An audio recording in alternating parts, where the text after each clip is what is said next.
I know what that's like. I'm originally from Pittsburgh. I was born and raised, say about 30 minutes north of the city in a little town called Beaver. Yeah, my hometown always has had a special place in my heart, because it's actually the only Beaver I've ever been inside of. It's true. Yeah, my high school mascot was a bobcat. People were always like, why aren't you the Beaver Beavers? Like, that's too much beaver.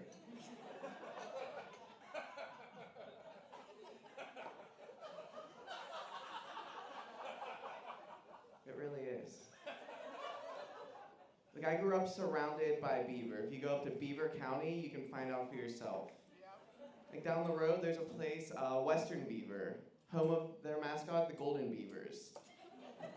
That's like top shelf pussy. There's a place called Beaver Falls. That's where the squirters are.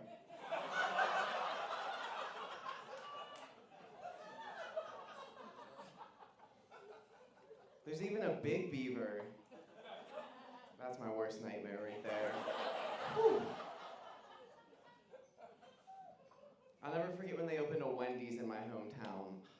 What an exciting day. You walk inside, there's a sign that said, "Welcome to Wendy's Beaver." Served hot and fresh. I'm like, who is this Wendy bitch and why does her beaver smell like beef? Yeah, my hometown has a lot of churches in it. I actually grew up going to church a lot. I would say growing up, Sundays used to be like the busiest day of the week for me. You know, Sunday morning I'd get up, I'd go to church. Sunday afternoon I had youth group. Sunday evening I had dick to suck behind the grocery store.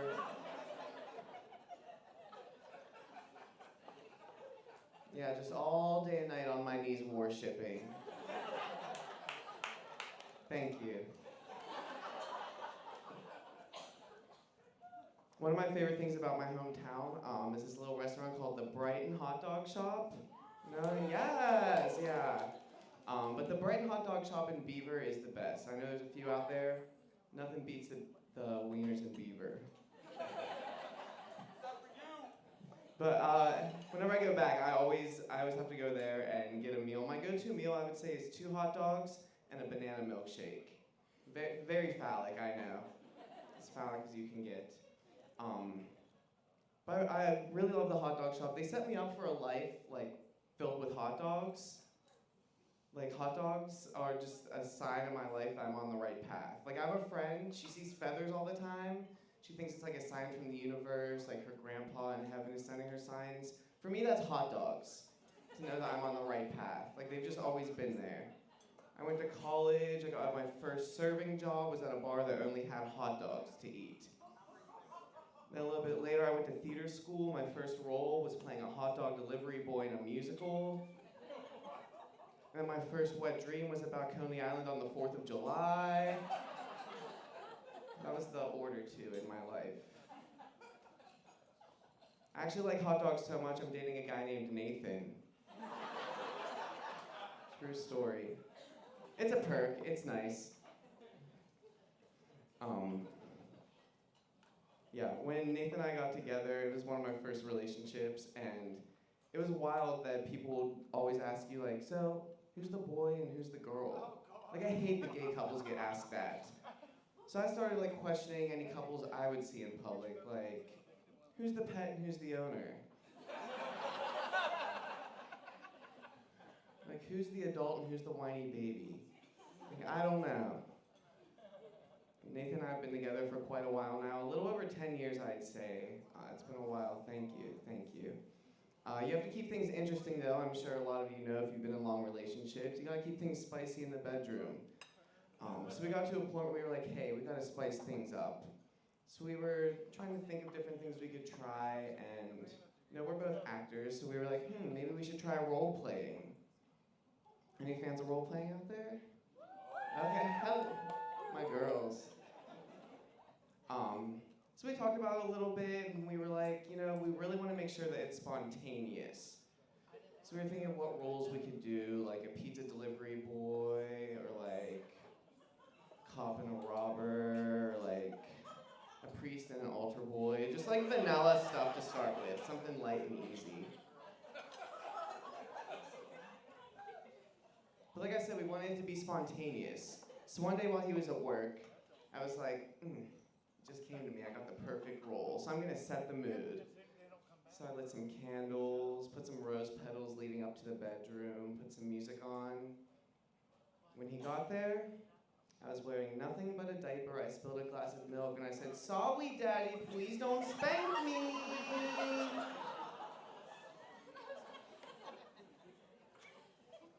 You know, I learned something that night. My boyfriend loves fucking babies.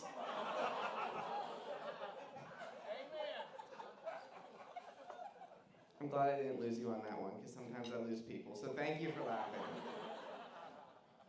Don't worry, I'm not a baby, I'm a full-grown adult. I haven't always had a mustache. It was more of a later development in my life. Me and facial hair never really got along. I mean, I did have a beard one time in high school named Sarah, but that was about it. But I was just kind of bored with my appearance after a while. I don't know, I wanted to spice things up. I was like, let me try growing a mustache.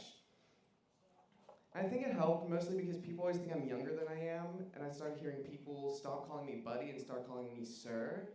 Like, things I never heard before, like, "Sir, do you have a cigarette?" "Sir, did you touch this child?"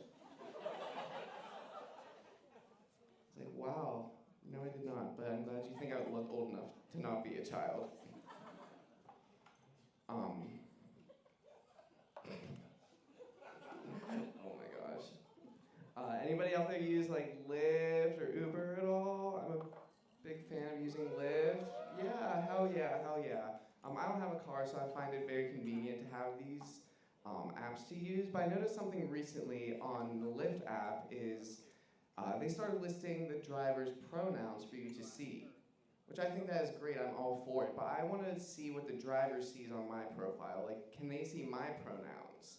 Like, I need it to be very clear that outside of the car I go by he, him, but when I'm in the Lyft, I go by please don't talk to me. I hate the small talk. But there's one thing that I hate more than small talk. Small talk at a urinal. Yeah, I'm looking at you straggots out there. That's my derogatory term for straight guys, I'm trying to make it work. But yeah, straggots, this one's for you. I don't want to talk to you when I'm trying to piss. Like, I'm not trying to sexualize it or say that it's gay or anything, but I'm just speaking from my experience. Like, if we're shoulder to shoulder and we're both holding our dicks out, I'm expecting a different outcome. All right? That's all I'm saying. I'm so glad fall is here. Not really a fan of summer. Not really my thing. I think the biggest thing for me is I'm annoyed by how bright the sun is. I have really sensitive blue eyes, and I don't like to wear sunglasses. I just think it's too much to like take my real glasses off, put them on. Now you might be thinking, there's a solution to that. Transition lenses, right? You've heard of them? Well, there's a reason I don't wear transition lenses. Because I'm not a fucking loser. Do you know anybody cool with transition lenses? The first person... What? Oh, you know yourself? You're the cool person with transition lenses? Oh, take them back off. See, now you're cool. There you go. Oh gosh, I just really can't do it. I don't know why I never got into it. I think it's because the first girl I knew that had transition lenses in middle school, just like, it was the girl that cried every day. That's not a good look. And I don't think that they like work well either. Like, you go inside and now they're just tinted for like 10 minutes.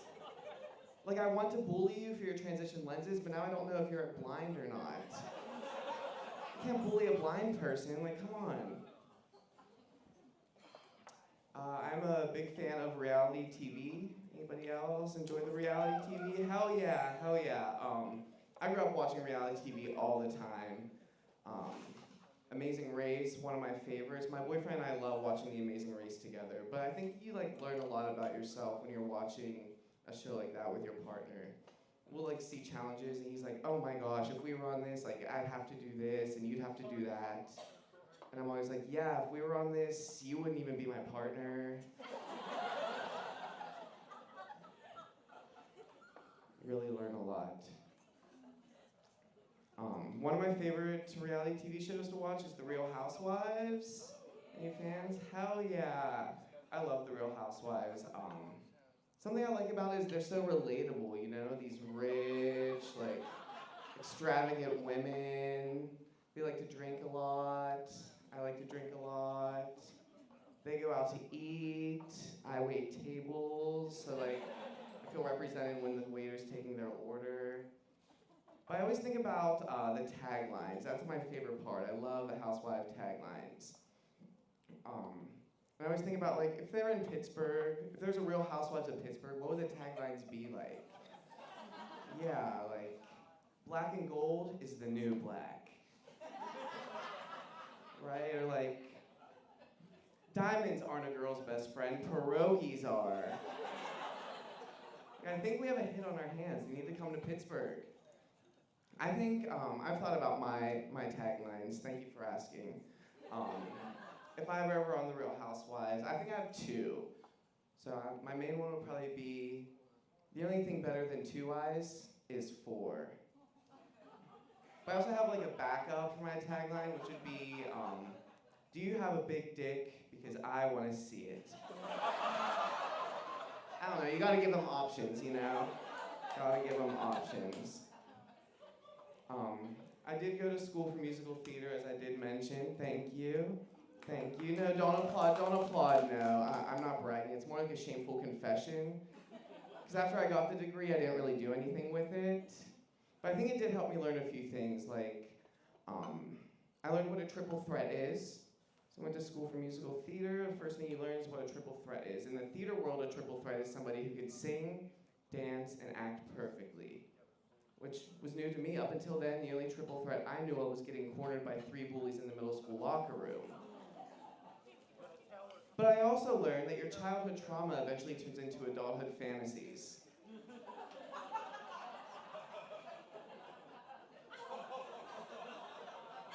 Took you a minute. Yeah, like 3 guys cornering me in the locker room, it was like, no, please, to like, no, please.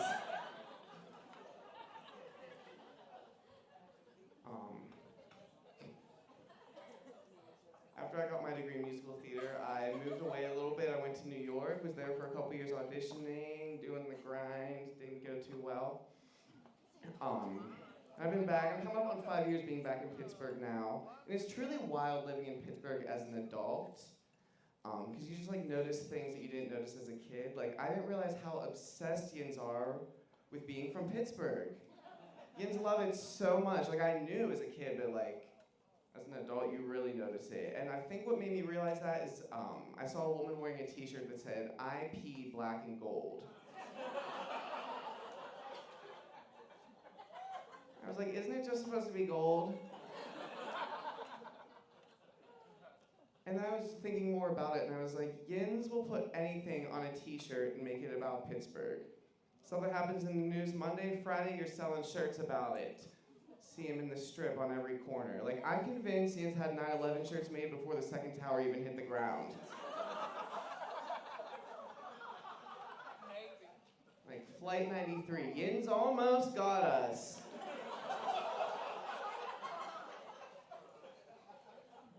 That joke could go either way. It either kills or it bombs. Either way, it's just like 9/11.